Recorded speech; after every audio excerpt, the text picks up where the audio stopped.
My name is Rachel Whitman. I was 34 years old when my mother tried to turn the worst night of my life into a court order. The envelope came at 7:18 on a Tuesday morning while I was in my kitchen waiting for coffee. The courier did not smile. He asked if I was Rachel Whitman, handed me a white envelope, and watched me sign like he had delivered bad news. Then I saw the words stamped across the top. Emergency Financial Conservatorship Hearing, Friday, 9 a.m. My hands went cold before I opened the first page. By the second page, I understood why. My mother, Ellen Whitman, was asking a judge to give her control over my bank accounts, investment account, and condo because she claimed I was too mentally unstable to protect myself. I read that sentence 3 times. Too mentally unstable. The woman who had hugged me after my divorce and whispered, "You can tell me anything," had taken the things I told her at 2 a.m. and handed them to a court. Then I saw the highlighted text. "I don't know if I can handle this anymore." I remembered sending it. I remembered sitting on my bathroom floor shaking so hard I could barely type. But I also remembered the next line, the one missing from the petition. "I'm calling Dr. Morris in the morning. I know I need help." My mother kept the part where I broke. She deleted the part where I reached for help. Then my phone rang. "Mom." I answered without breathing. "What did you do?" I asked. She did not deny it. She sounded almost relieved. "Rachel," she said, "the fact that you're reacting this way proves I was right." I looked down at the petition, my name, my home, my money, my lowest moment, rewritten like a confession. "This is because I told Jason no, isn't it?" For the first time, she went quiet. Then she said, "If you were truly well, you wouldn't let your brother lose everything." That was when I understood. My family had stopped asking for my money. They were trying to take away my right to refuse. Before I tell you what happened in that courtroom, tell me this. If your own mother used the weakest moment of your life to make your no disappear, would you ever forgive her? To understand why that petition felt so disgusting, you have to understand what my life actually looked like before my mother tried to describe it for a judge. I lived alone in a condo near downtown Denver, 12 floors up, with a narrow balcony, too many books, and a view of the mountains that still made me pause some mornings even after 5 years. I bought that place myself, not with family money, not with a wedding settlement, not with anyone's rescue. 12 years of work, careful savings, skipped vacations, and saying no to things I wanted because I wanted one thing more, a home no one could threaten to take from me. I was a UX research director for a healthcare technology company, which meant my days were full of patient interviews, product meetings, data reviews, doctors, compliance questions, and deadlines that did not care about family drama. My calendar was color-coded. My mortgage was paid on time. My credit score was solid. I had emergency savings, retirement contributions, health insurance, and a therapist I still checked in with when life got heavy. Was I perfect? No. 2 years earlier, after my divorce, I had fallen apart in a way that embarrassed me for a long time. My husband left suddenly, and for weeks I barely slept. I had panic attacks in grocery store aisles. I forgot meals. I cried in my car before work, fixed my makeup, and walked into meetings like my chest was not splitting open. And yes, I called my mother because I still believed a mother was supposed to be the safest place to put pain. I sent ugly texts, desperate texts. The kind you send when you are not asking someone to fix you, just to sit with you in the dark. But I also called Dr. Lena Morris. I went to therapy, I followed treatment. I learned how to sleep again, eat again, trust quiet again. 6 months later, I was functioning. A year later, I was promoted. I was not ashamed that I had needed help. I was ashamed that I had trusted my mother with the proof. I had receipts for every ordinary adult responsibility. Because somehow, in her hands, Recovery did not matter. Only the breakdown counted. My brother Jason was the reason my breakdown suddenly became useful. Jason Whitman was 38, married, and the father of 2 kids my parents mentioned every time they wanted to make his problems sound more important than mine. Growing up, Jason was not irresponsible. He was a big dreamer. When he quit a job because his boss didn't understand leadership, my mother called him ambitious. When he spent money he did not have, my father said entrepreneurs had to take risks. When his renovation company missed deadlines, underpaid vendors, and burned through another credit line, everyone talked about pressure, vision, timing, the economy, anything except the obvious truth that Jason had built a life on people cleaning up after him. In our family, his mistakes became emergencies.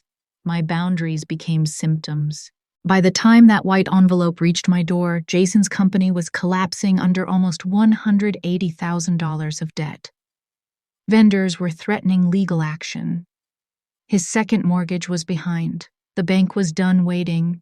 His wife was posting smiling photos from kids' soccer games while my mother told me their household was under unimaginable stress. Ellen had a way of making Jason's life sound sacred and mine sound available. Jason has a family, she liked to say. You have options. What she meant was simple. He had children, so his stability mattered. I had no husband, no kids, a condo, and a good job, so my stability was negotiable. The fact that I had survived alone became, in their minds, proof that I could be stripped down further without real harm again. My father, Robert, rarely attacked me directly. He was softer, which almost made it worse. When my mother pushed, he murmured, "She means well." When Jason needed money, he said, "Just think about the kids." He never asked Jason to think about me. That was the quiet architecture of my family. Jason stood in the center, my mother guarded him, my father looked away, and I was expected to keep paying for the structure so nobody had to admit it was rotten. The dinner where everything changed happened on a Sunday because my mother believed bad news sounded softer after roasted chicken and linen napkins. She invited me over with a voice so sweet it should have warned me. "Just dinner," she said. "No pressure. I made the potatoes you like." When I arrived, Jason was already there, sitting at the dining table with a beer in his hand and the exhausted expression of a man who expected sympathy before accountability. My father was carving chicken even though nobody had asked him to. My mother kept moving plates around, creating warmth like a stage set. Jason's wife was not there. That was the first sign. Ellen said Melissa was home with a migraine because the stress is destroying her. Then she looked at me in that heavy way mothers look when they want guilt to arrive before the request. I sat down anyway. For 20 minutes, everyone pretended we were a normal family. My father asked about work. Jason talked about the kids. My mother refilled my water 3 times, touching my shoulder like affection could soften what was coming. After dessert, Ellen folded her napkin and said, "We need to talk about helping your brother." There it was, not asking, helping, already decided. Jason cleared his throat. "The bank is being unreasonable, I just need a bridge." "How much?" I asked. Nobody answered at first. Then my father said, "There are a few options." A few options meant all of them involved me. They wanted me to pull $150,000 from my investment account, or refinance my condo, or use my home equity line to cover Jason's vendors and mortgage arrears. My mother even suggested I could sell my place and move back with them until things settled. Jason smiled. "It would be temporary." I looked at him. "How do you temporarily sell someone's home?" The table went silent. Ellen's face tightened. "Don't be dramatic. Nobody is taking anything from you. We're trying to keep this family from falling apart." I said I would help Jason find a bankruptcy attorney. I said I would help him build a payment plan. I said I would sit with him while he called the bank. But I was not selling my condo, refinancing my life, or draining the account I had spent years building because he had mistaken debt for ambition. Jason stared at me like I had slapped him. My mother whispered, "That doesn't sound like you." Jason leaned back. "You've changed since the divorce." I set my fork down. "Because I won't give you money?" Ellen's voice went cold. "Because you don't seem to understand what matters anymore." After that dinner, my family stopped asking for money and started asking if I was sleeping enough. At first, it almost sounded caring. My mother called the next morning before work. "Did you rest?" she asked. "You sounded upset last night." I told her I had slept fine. She paused like my answer disappointed her. "Are you sure? Sometimes people don't notice when they're spiraling." That was the first time she used the word spiraling. By Wednesday, she had called 6 times. If I did not answer, I was isolating. If I answered and kept my voice calm, I was cold. If I sounded irritated, I was aggressive. If I reminded her that this had started with Jason's debt, I was paranoid about money. Every normal reaction became a symptom once my mother decided she needed symptoms. Then the relatives started appearing. Aunt Karen left a voicemail saying Mom was worried because I was not acting like myself. Cousin Megan texted, "Are you okay? Your mom says you think everyone is after your condo." My father sent one line, "Just reassure your mother. She's scared." Jason sent something worse. "Mom wouldn't be this concerned if you weren't acting weird." I stared at that message for a long time. He had asked for my money. I had refused. Now I was the one acting weird. That Friday, my mother showed up at my condo without warning. I saw her through the peephole holding a paper grocery bag, like this was a loving visit and not an inspection. I should not have opened the door, but old training is hard to break. She stepped inside and looked around slowly. The folded blanket on my couch, the work laptop on my desk, the dishes drying beside the sink. Nothing was wrong, so she made the quiet wrong. "It's too still in here," she said. "This isn't healthy." "It's my home," I said. "It's supposed to be quiet." Her eyes sharpened, like I had just handed her another exhibit. That was when I understood how the trap worked. They did not need me to collapse. They just needed to keep pressing until any reaction could be named as proof. My boundaries were no longer boundaries. In their story, they were warning signs. 2 days after my mother inspected my condo, she changed tactics again. She stopped accusing and started pleading. "Just talk to someone," she said over the phone, her voice soft in the way that used to make me feel guilty before I understood it was a tool. For me, if you're fine, what are you afraid of? That sentence trapped me exactly the way she wanted. If I refused, she could say I was avoiding help. If I agreed, she got another professional name to put beside mine. I told myself I was being reasonable. I told myself a real doctor would see I was tired, not incapable. So I agreed to meet with Dr. Paul Hendricks, a clinical evaluator my mother claimed had helped families through difficult transitions. The office smelled like lemon disinfectant and old coffee. Ellen tried to walk into the room with me. When I said no, her face crumpled just enough for the receptionist to notice. "I'm only trying to support you," she whispered. "I can speak for myself," I said. Dr. Hendricks asked about my divorce, my sleep, my anxiety history, my medication, my job, my routines. I answered carefully but honestly. Yes, I had struggled after the divorce. Yes, I had gone to therapy. No, I was not missing work. No, I was not behind on bills. No, I was not a danger to myself. Then the questions shifted. He asked about my condo, my investment account, whether I had recently made large emotional decisions, whether my family believed I was being financially impulsive. That was when my stomach tightened. I said, "Well, refusing to give my brother money is not a mental health symptom." He wrote something down. When I came out, my mother stood immediately. "You told him everything, right?" I told him the truth. She touched my arm. Good. Then this should help. At the time, I thought she meant it would help calm everyone down. Later, I learned she meant it would help build a file. The summary never said I was incompetent. It said history of anxiety, prior depressive episode, family expresses concern regarding judgment. My mother did not need a diagnosis. She just needed phrases she could bend inside a petition a judge would read before knowing me. The court notice arrived 4 mornings later, folded inside another white envelope that made my kitchen feel smaller the second I saw it. This time I did not open it standing up. I sat at the table, placed both feet flat on the floor, and forced myself to breathe before I read the first page.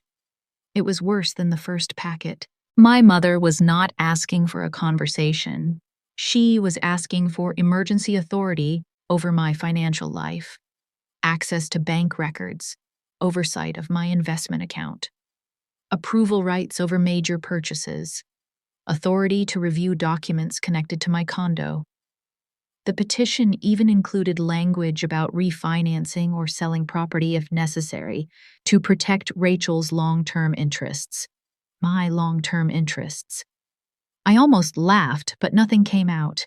According to the petition, I was financially irrational, isolating from family, refusing reasonable help, vulnerable to exploitation, and at risk of harming myself through poor judgment. The only actual example of poor judgment was my refusal to drain my assets for Jason. Then I reached the attachments.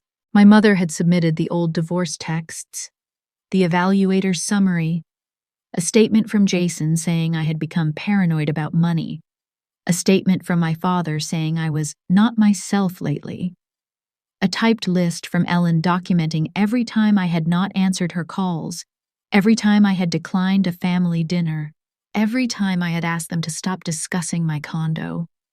She had turned my privacy into a timeline of suspicion. Changing my locks became evidence of paranoia. Muting group texts became isolation.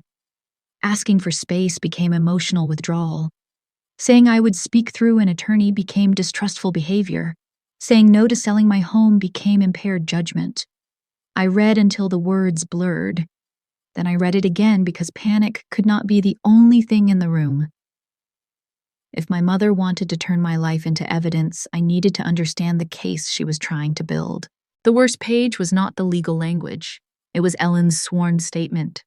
She wrote, "Rachel has always been proud and independent, but since her divorce, she has lost the ability to recognize when family is trying to save her." Save me. That was what she called it. Not pressure, not control, not trying to use my assets to rescue her son. Saving me. I put the papers down and stared across the table at the mug of cold coffee I had forgotten to drink. For the first time, I understood the real danger. If she won, my money would still have my name on it, but my no would belong to her. And that terrified me most. I found Nadia Ellis through a coworker who did not ask for details before giving me her number. That alone made me trust her a little. Nadia's office was in a brick building near downtown, the kind with frosted glass doors, quiet carpet, and no decorative quotes about justice on the walls. She was in her late 40s, with silver threaded through dark hair and the expression of a woman who had seen every version of family love used as a weapon. I placed the petition on her desk, like it might burn through the wood. "Can they really do this?" I asked. Nadia read for almost 10 minutes without interrupting me. She turned pages slowly. She marked 3 sections with yellow tabs. She did not gasp. She did not say my mother was horrible. She did not perform comfort. Finally, she looked up and said, "They can file anything. Winning is different." For the first time in days, my lungs worked. Then she got practical. "I need bank statements, mortgage history, credit records, tax returns, employment verification, therapist documentation, the full context of those texts, and every message where your family asked for money." I blinked. "That's a lot." "It should be," she said. "Your mother brought feelings. We're bringing records." She leaned back and tapped the petition. Every time someone called you unstable, I want to know what happened right before it. Every call, every text, every money request. Patterns are harder to cry around. That sentence changed the whole shape of the fight. That night, I sat at my kitchen table with 2 laptops, a legal pad, and the court papers beside me. Outside, Denver looked calm, all glass windows and distant headlights. Inside, I started building the first thing that had made me feel steady since the envelope arrived. A folder named Conservatorship Defense.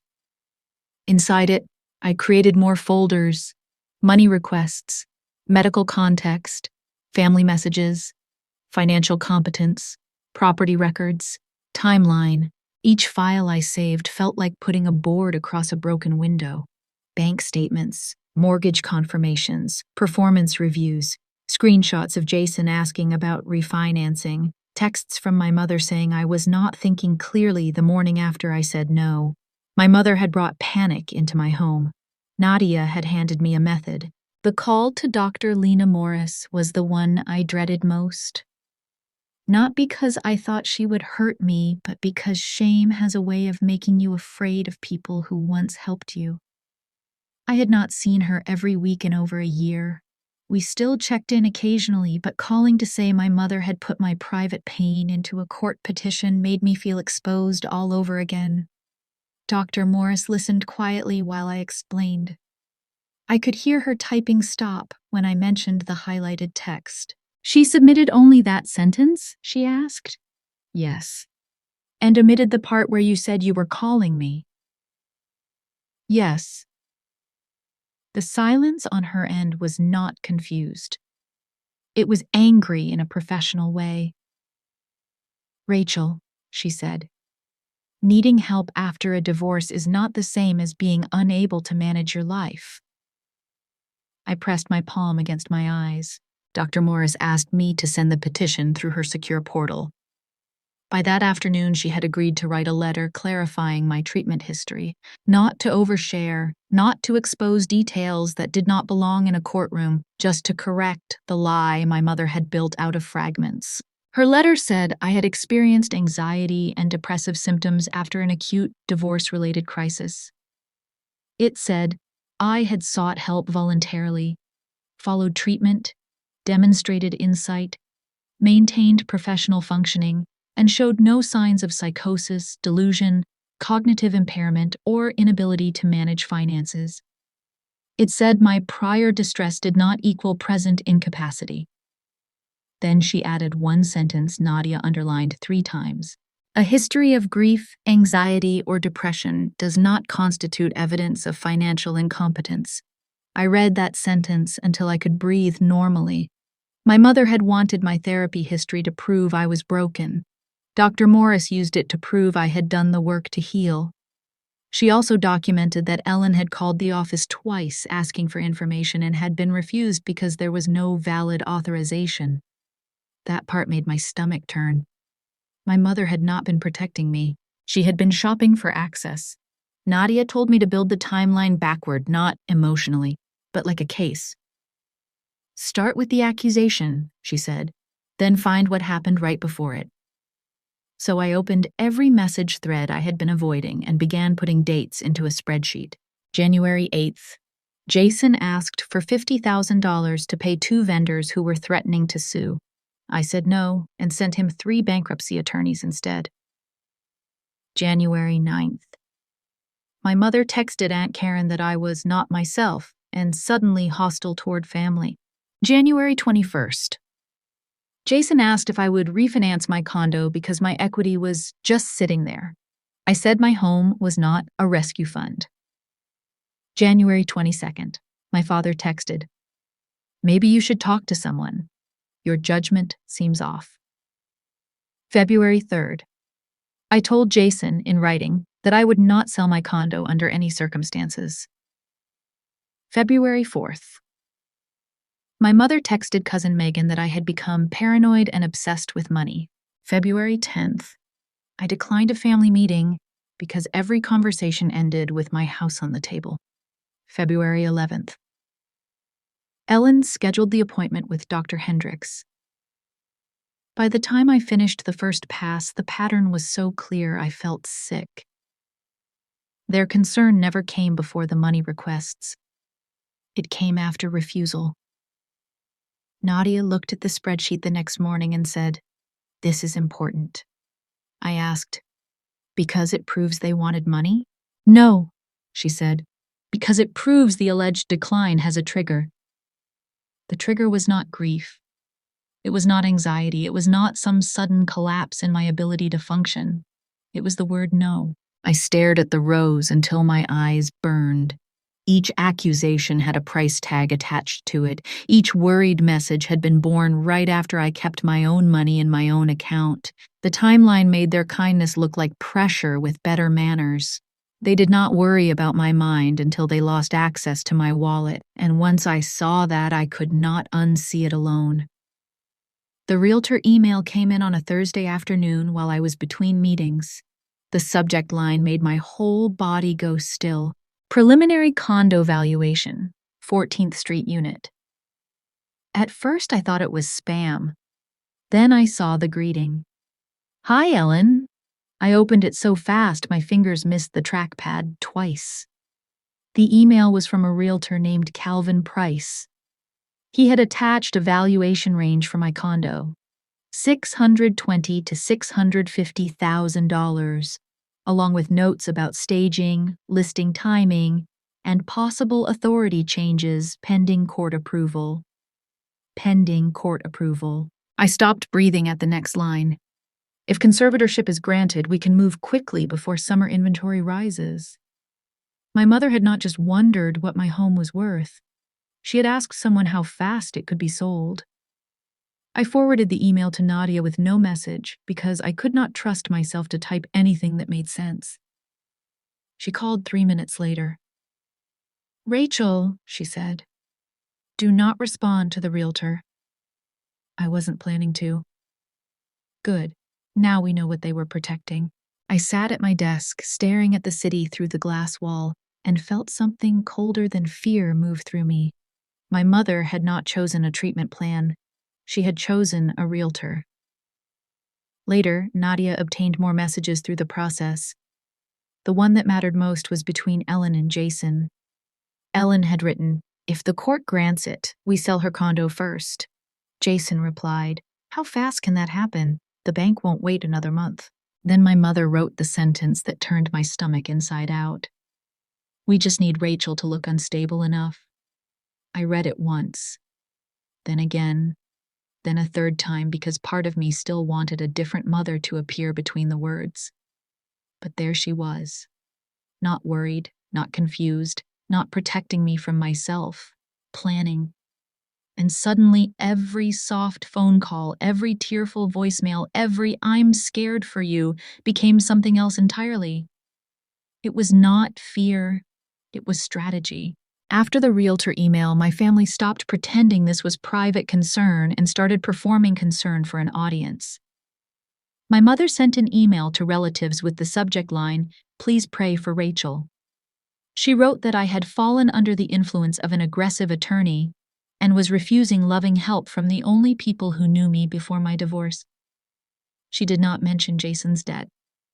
She did not mention the condo valuation. She definitely did not mention the text where she said I only had to look unstable enough. By noon, cousins I barely spoke to were messaging me. One said I was breaking my mother's heart. Another said court would only make me look worse. Aunt Karen wrote, "Your mom is terrified. Let her help before things go too far." Things had already gone too far. Then Jason texted the sentence Nadia later called a gift. "You're making Mom do this. Just help me and it stops." I stared at those 7 words. Not get help, not see a doctor, not prove you're okay. Help me. I screenshotted it and sent it to Nadia. That evening, 2 police officers knocked on my condo door for a wellness check. My mother had called, saying I sounded distressed and might be unsafe. I opened the door in work clothes, with a meeting muted on my laptop and a salad on the counter. The officers were polite, apologetic. They asked questions, looked around, and left after noting there was no immediate concern. Afterward, I locked the door and slid down against it. My family kept saying this was about my mental health, but every road back to peace had the same toll. Pay Jason.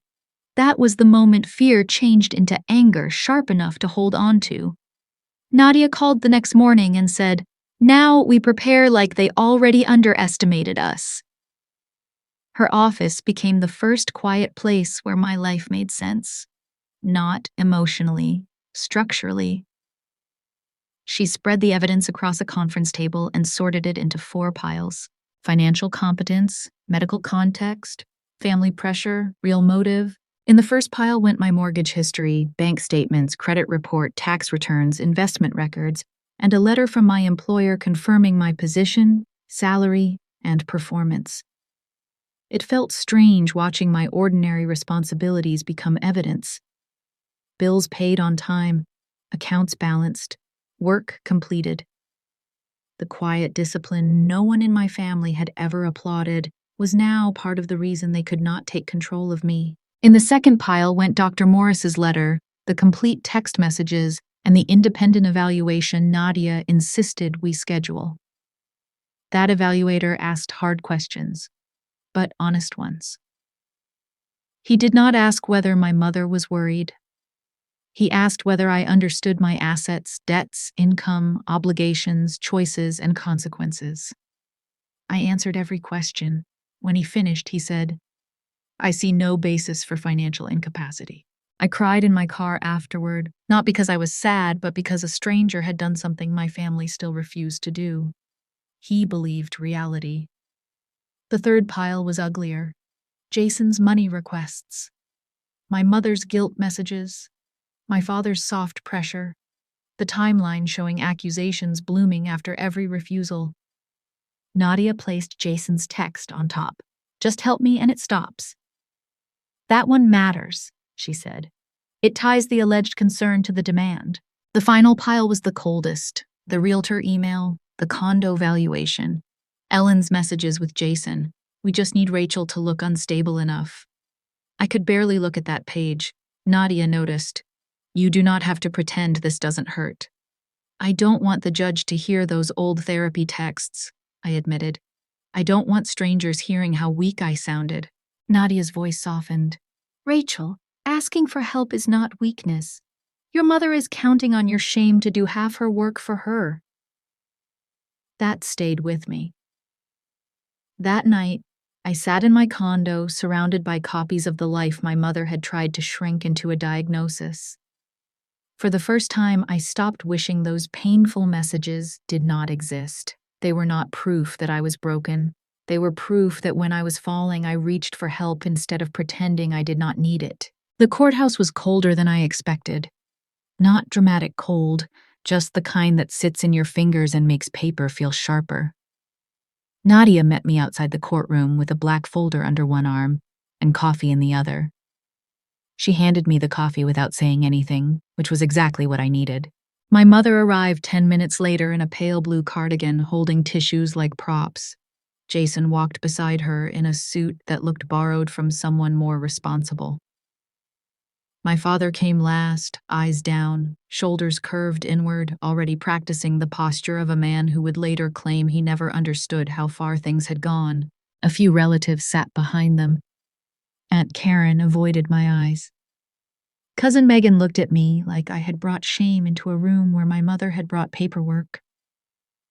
When the judge entered, everyone stood, and my legs felt hollow. Then Nadia touched the folder on the table, and I remembered what was inside. Mortgage records, medical letters, timelines, proof. Ellen's attorney went first. She spoke in a soft, wounded voice about a mother trying to protect an adult daughter in decline. She said I had become withdrawn, defensive, financially irrational, and hostile toward reasonable family support. She said my mother had exhausted every loving option before coming to court. Then Ellen testified. She cried before the second question. "She is not my Rachel anymore," my mother said, dabbing under one eye. Since the divorce, she has become suspicious, angry, isolated. She refuses help from the people who love her most. The judge asked what kind of help I had refused. Ellen hesitated, then said, "Family help." Jason testified next. He said I had become paranoid about money and believed everyone wanted my assets. He looked so offended by the accusation that for one wild second I almost laughed. My father was worse. He did not lie loudly, he lied softly. "Rachel has always been independent," he said, "but lately it feels different, like she does not trust us." Nadia wrote something on her legal pad. I wanted to stand up and scream that trust was not something they got to destroy and then list as evidence. But Nadia had warned me. Do not give them the reaction they are asking the court to expect. So I sat still while my mother dressed control and concern and called it love. I kept still, even when every sentence felt like a hand closing around my throat. Then Nadia stood and the room changed, not loudly, not theatrically. She simply rose with the full text message thread in her hand and said, "Your Honor, we need to discuss what was omitted." Ellen's attorney tried to object, but the judge allowed it. Nadia approached the witness stand and asked my mother to read the highlighted sentence she had submitted. Ellen looked at the paper. "I don't know if I can handle this anymore." Nadia nodded. "Now please read the next sentence." My mother's face tightened. "Mrs. Whitman," the judge said, "read it." Ellen swallowed. "I'm calling Dr. Morris in the morning. I know I need help." The silence after that sentence felt bigger than the courtroom. Nadia turned slightly toward the judge.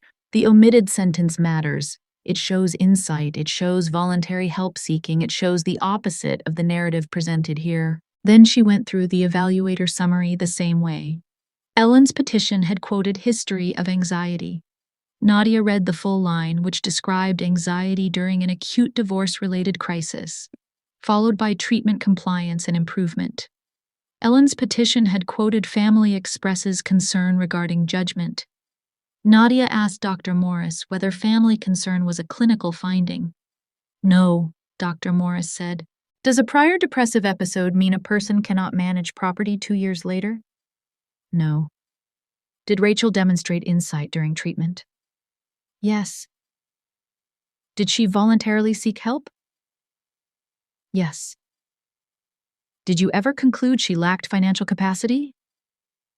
"No." My throat burned, but not from shame this time. From relief. The thing my mother had used to make me look broken was finally being put back where it belonged, inside the whole truth. Then Nadia shifted to money. She asked Ellen, "Can you identify one mortgage payment Rachel missed?" Ellen blinked. "That is not the point. Can you identify one unpaid bill?" "She is very private about those things." "Can you identify one financial decision that harmed Rachel personally?" My mother looked toward Jason. Nadia waited. Finally, Ellen said, "She refused to help her brother when he was desperate." There it was. No one gasped. Courtrooms are not like movies. But the air moved differently. Even Aunt Karen stopped shifting in her seat. Nadia picked up another document.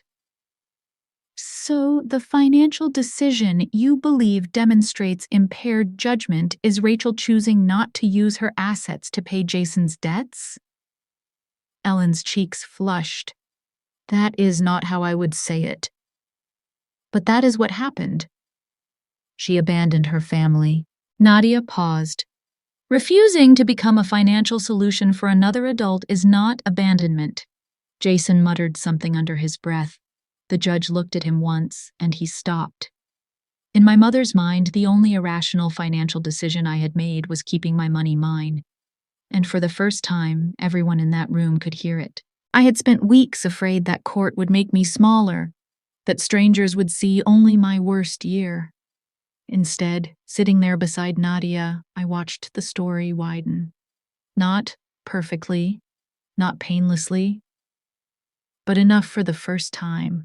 My mother could not hold the scissors anymore. Ellen tried to recover after that, but panic had finally reached her face. She looked smaller on the witness stand, not sorry, just cornered. Her attorney asked for a short break. The judge denied it. Nadia opened the black folder again. Mrs. Whitman, did you contact a realtor regarding Rachel's condo? My mother blinked. I may have asked a general question. A general question about selling property you did not own? I was exploring options for her protection. Nadia placed the email on the screen. Preliminary condo valuation, 14th Street unit. Even there, I could see my name in the property notes. I could see the number range, $620,000 to $650,000. I could see the sentence that had kept me awake for 3 nights. If conservatorship is granted, we can move quickly before summer inventory rises. The judge leaned forward. Mrs. Whitman, why were you discussing the sale of your daughter's home before any authority had been granted? My mother's mouth opened, then closed. Jason stared at the table. My father looked at my mother for the first time that morning, like he was finally afraid of what else might be coming. Ellen whispered, I was trying to plan ahead. Nadia nodded once. For whom? No answer. Then Nadia brought out the messages. If the court grants it, we sell her condo first. How fast can that happen? The bank won't wait another month. We just need Rachel to look unstable enough. The courtroom went so quiet I heard someone behind me inhale. Not gasp. Inhale, like the whole room had forgotten how to breathe until that sentence forced air back into it. My mother started crying again, but the tears had changed. They were no longer soft, they were frantic. I didn't mean it that way, she said. Nadia did not raise her voice. What other way is there to mean it? Ellen looked at Jason, then at my father, then at me. I waited for her to say my name like a mother. She did not. The judge took several minutes reviewing the documents. Every second felt like standing at the edge of a cliff while someone else decided whether the ground beneath me belonged to me. Finally, he spoke.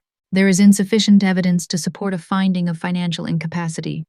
The respondent has demonstrated stable employment, consistent financial management, and awareness of her obligations. A prior history of emotional distress, particularly when treated voluntarily, is not evidence of current incapacity. My hands started shaking under the table. Then he added, refusing to fund a relative's debt is not evidence of mental incapacity. Petition denied. Those 2 words did not sound dramatic. They sounded administrative, clean. But inside me, something unclenched so hard it hurt. Nadia requested limited protective orders regarding contact with my employer, medical providers, financial institutions, and building management. The judge granted enough to make my mother stop staring at my condo like it was hers. The court did not give me anything that day. It simply refused to let my family take what was already mine. After the hearing, nobody knew what to say to me. That was funny, considering how many people had found words when they thought I was the problem. Aunt Karen looked at the floor. Cousin Megan whispered that she had not known about the realtor. My father stood in the hallway waiting for someone else to decide whether he should apologize. Jason walked out first. He did not look at me. He looked at Nadia like she had personally stolen the money he had already spent in his head. My mother was last. Her cardigan looked less like concern now and more like costume. She stopped beside me and said, "You humiliated me." I stared at her for a long moment. "You brought my lowest moment into court. I brought the rest of the truth." Her face twisted. For a second, I saw the old urge rise in me, the daughter trained to soften, explain, make the mother less uncomfortable. Then it passed. That night, Jason texted, "My kids may lose their home because of you." I did not answer. My father called twice. On the 3rd try, I picked up. He sounded exhausted. "Your mother went too far," he said. But she was scared. "She was not scared enough to stop," I said. "Only scared enough to lie better." He had no answer, which was the closest he had ever come to honesty. The next week, I changed everything practical. New locks, new emergency contacts, new bank security questions. Written notice to my employer that my family had no authority to discuss my status. Notice to my therapist's office that no information was to be released. For years, I thought boundaries were emotional. I learned they could also be passwords, locks, documents, and names removed from forms. I kept going to therapy, not because I was unstable, but because betrayal leaves wreckage even when you win. One evening, I opened the old text thread again, the one my mother had tried to turn into a weapon. I read the full message slowly.